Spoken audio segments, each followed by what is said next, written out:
అనగనగా ఒక అడవిలో సింహం, చిరుతపులి ఉండేవి. ఆ రెండిటికి వయసైపోవడంతో పెద్దగా వేటాడలేకపోయావి.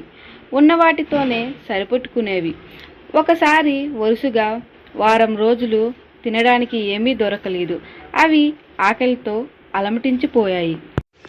ఓరి నాయనో, ఇలాంటి పరిస్థితి నా జీవితంలో నేను చూడలేదు అన్నది సింహం.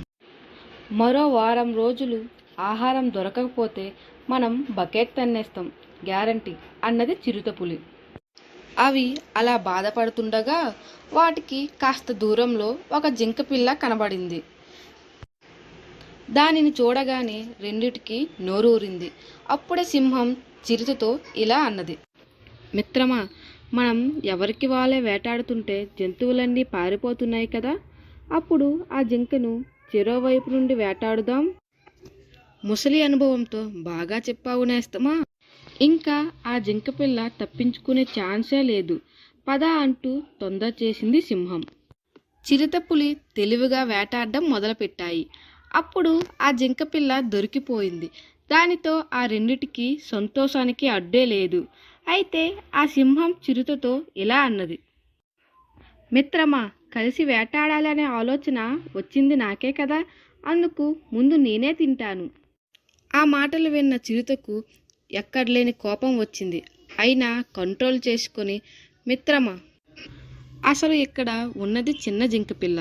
ముందు నువ్వు తింటే నాకేం మిగులుతుంది? ఇద్దరం కలిసి వేటాడాం కాబట్టి ఇద్దరం కలిసి తిందాం అని చెప్పింది.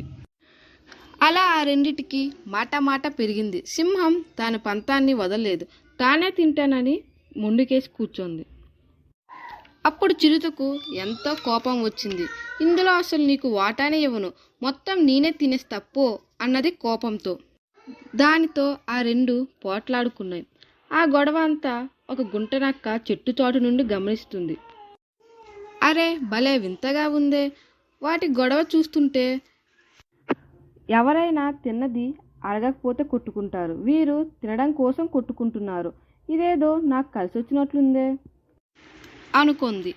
అసలే వాటికి వృద్ధాప్యం, ఆకలి అలమటించిపోతున్నాయి. ఎక్కువసేపు గొడవ పెట్టుకోలేవని దానికి అర్థమైంది. సింహం చిరుత గొడవపడి అలసిపోయి కూలబడిపోయాయి.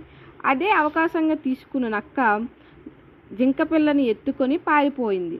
ఆ నక్క వెనక పరిగెత్తలేక ఓపిక లేక ఆ రెండు చూస్తూ ఉండిపోయాయి. అయ్యో, కలిసి పంచుకొని తినాల్సింది, ఇద్దరం గొడవపడి ఆహారాన్ని పోగొట్టుకున్నాం అని సింహం, చిరుతపులి బాధపడ్డాయి. అందుకే జీవితంలో ఉన్నదానితోనే తృప్తిగా బతకాలి, లేదంటే ఉన్నది కూడా పోతుంది అని ఈ కథ యొక్క నీతి.